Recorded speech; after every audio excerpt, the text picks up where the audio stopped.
siang hari ini kita bahas tentang khasiat beta mengatasi sakit sendi serta mencegah kanker. Kenapa? Ini dua judulnya sederhana. Karena sakit sendi itu 90% akan dialami oleh kita semua, ya. Sejalan dengan pertambahan usia. Pertama, kedua, sejalan dengan berat ringannya suatu pekerjaan, ya. Cancer. Ada orang hidupnya sehat tapi ketika tua dia kena cancer. Nah, bagaimana kita menghindarinya? Apakah kita bisa dengan minum Supahabu Beta? Ya, insya Allah bisa, ya. Dari berbagai penelitian bisa, ya. Kenapa kok bisa? Nah, ini nanti kita lihat, ya, di mana beta bekerja untuk mengatasi sendi dan mencegah kanker. Kita perlu kenal dulu produk Supahabu Beta. Jadi Bapak Ibu sebelum bilang, oh ini bisa buat ini buat itu, kenalkan dulu. Ini loh namanya Supahabu Beta, ya.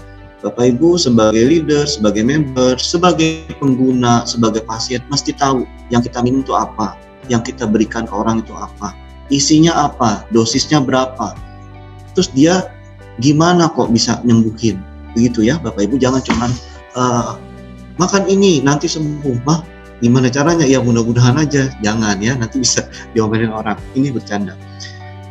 Supahabu Beta isinya ada ingredientsnya, isinya itu ada dua, ya. Yang pertama ekstrak albumin dari ekstrak ikan gabus. Jadi albumin Bapak Ibu ada dari putih telur, ya, sumber albumin itu banyak ya, dari putih telur, dari albumin dari ikan gabus, juga albumin dari ikan-ikan lainnya.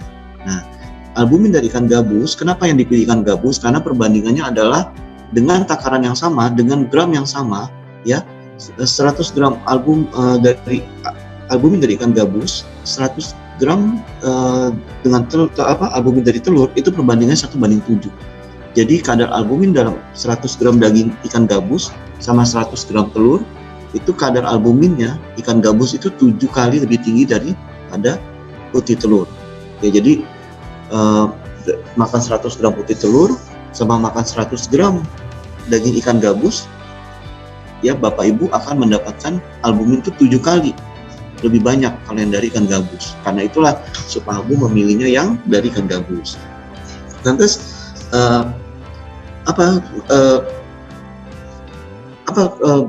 manfaat lainnya? Apakah sekedar dari ikan gabus? Ya tidak, ya. Jadi albumin dari ikan gabus ini produk-produk dari Supahabu, ya, sudah dipatenkan dengan ekstraksi tertentu, metode ekstraksi tertentu, dengan tujuan supaya di atas 85% itu zat berkhasiatnya dapat masuk ke dalam penyerapan tubuh. Jadi tidak banyak yang terbuang. Kita makan, yang jadi ampas dan terbuang tuh kurang lebih 10%. Ya, jadi 86-90% itu lebih terserap ke tubuh dengan metode ekstraksi, ya, yang sudah dipatenkan oleh Supahabu. Pabriknya Nukleus Pharma. Selanjutnya selain albumin dari ikan gabus, ya, Supahabu Beta ini juga dia mengandung ekstrak dari gamat emas. Gamat emas itu namanya Strychocus variegatus, kita sebut sebagai tripang emas.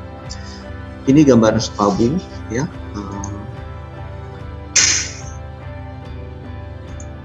Ini gambarnya Supahabu, ya Bapak Ibu. Satu box isinya 30 kapsul, ya, terbagi dalam 6 strip.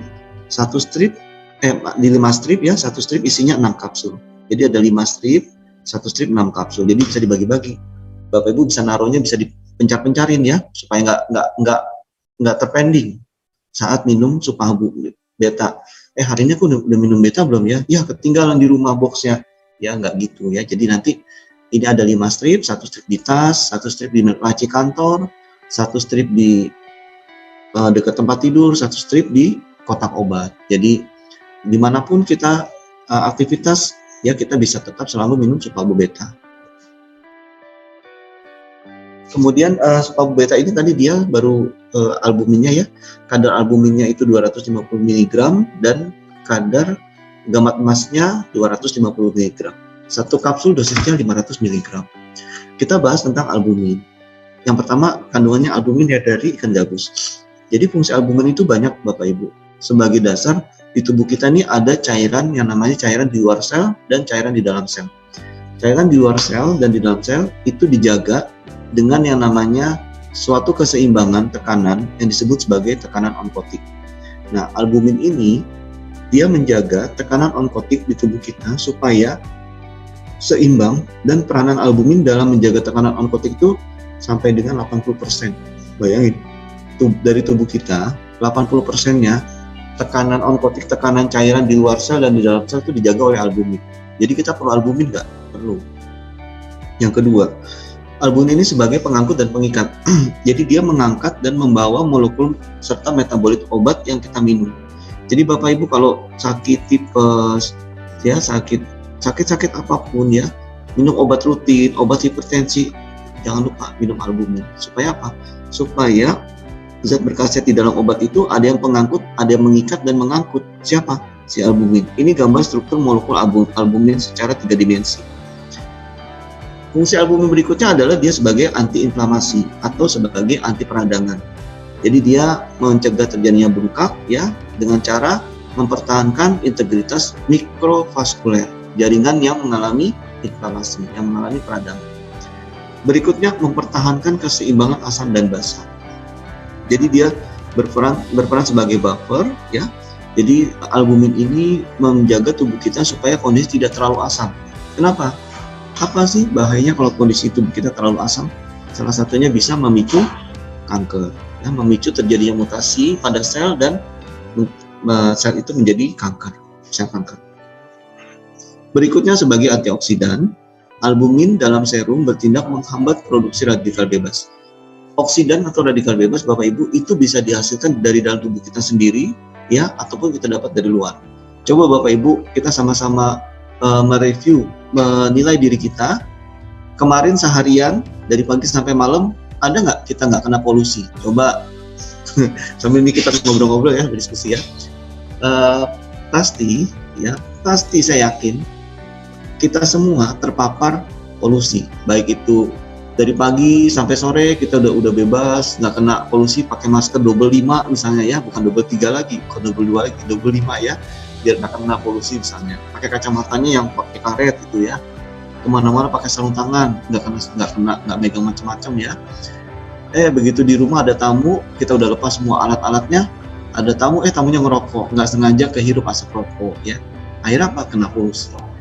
Kemudian udah jaga kemana-mana pakai APD, alat pelindung diri, keluar rumah pakai helm bahkan ya, misalnya udah saking pengen jaga banget. Sampai di rumah makan makanan berpengawet ya, kena polusi lagi ya. Jadi penting sekali kita tetap minum albumin dengan dosis yang terukur. Supaya apa? Supaya dia bisa membersihkan tubuh kita dari polusi yang selalu memapar pada diri kita, yang membuat diri kita terpapar sehari-hari. Berikutnya sebagai antikoagulan, mencegah penggumpalan. Nah ini penting bagi orang-orang yang apa? Yang udah 40 ke atas, yang darahnya udah mulai kental, yang udah mulai pusing-pusing, tegang-tegang di leher ya, bukan tegang yang lain ya. Maksudnya bukan tegang di pundak ya, tegangnya tegang-tegang di leher ya, di kepala ya, gitu. Jadi kita pakai albumin untuk mencegah penggumpalan. Ya, jangan sampai akhirnya nanti itu jadi stroke. Yang berikutnya lagi menghambat agregasi trombosit, yaitu mengurangi risiko terjadinya serangan jantung koroner dan stroke. Ini semua ada jurnalnya Bapak Ibu, jadi bukan sekedar klaim, bukan sekedar bilang-bilang, enggak ya, ini semua ada jurnal.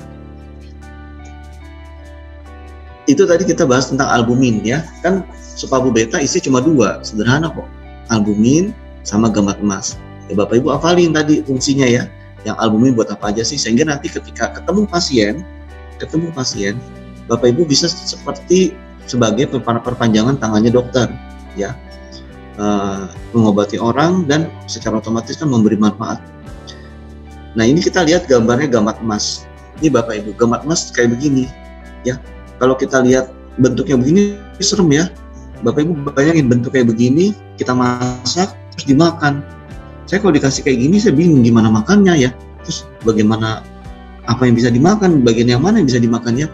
Nah tapi untungnya ya kita nggak usah repot-repot ya. Ini semua gammat emas ini yang bentuknya seperti ini ya, bentuknya serem tapi bermanfaat tinggi bagi tubuh kita, sudah dibuat dalam bentuk yang sederhana ya, dalam bentuk yang mudah diserap tanpa mengurangi kadar nutrisinya oleh supabu ya, dalam bentuk supabu beta. Ini gambarnya ya. Nah ini, jadi Bapak Ibu, si Trichophus variegatus ini atau gamat emas, dia mengandung cell growth factor atau faktor pertumbuhan yang merangsang pertumbuhan di dalam Trichophus variegatus. Faktor pertumbuhan ini bersifat sebagai pro-regenerasi sel yang sangat tinggi. Fungsinya apa? Jadi kalau kita luka, ya kita minum supabu beta, tapi tidak dengan dosis yang tinggi-tinggi. Karena kenapa? Kalau terlalu tinggi, justru dia sebagai pengencer darah. Jadi kalau luka, minum supabu beta, tapi dosis tidak perlu tinggi, misalkan sehari 2 kali, atau paling banyak sehari 3 kali. Gamat emas ini juga dia mengandung protein dan asam lemak esensial yang poten dan memperkuat sel hati. Kemudian protein dan asam lemak dari gamat emas ini dia akan membuat sel hati mengeluarkan antibodi. Antibodi apa? Terhadap virus hepatitis. Ya, jadi virus hepatitis itu sangat mudah menular ya. Jadi saran saya Bapak Ibu ke lab ya, mungkin hari ini atau besok kalau ada waktu, periksa tubuhnya. Ada hepatitis B-nya nggak? Ya, nanti mereka tahu ABSAG dan anti HBP nama pemeriksaannya. Ya, nanti diperiksa, dicek. Kalau ternyata negatif, buru-buru deh vaksin anti hepatitis B. Kemudian rajin minum beta. Jangan sampai kena hepatitis B. Kalau udah kena, ya nanti di kemudian hari, ini bukan akutin, dia bisa berkembang, ya menjadi kanker hati, menjadi sirosis hepatis. Kemudian Trichophus variegatus ini gamat emas, dia mengandung vitamin B1, B2, dan B3. Dalam fungsi saraf, kombinasi vitamin-vitamin ini sangat penting untuk perbaikan fungsi saraf. Kalau nggak sakit perlu nggak? Perlu. Kenapa? Karena dengan bertambah usia, dengan adanya stres pekerjaan, stres dalam hal apapun ya, itu banyak loh saraf-saraf kita yang akhirnya rusak. Itu perlu diapain? Perlu digantikan dengan sel-sel saraf yang baru. Ya, salah satunya dengan mengkonsumsi supabu beta.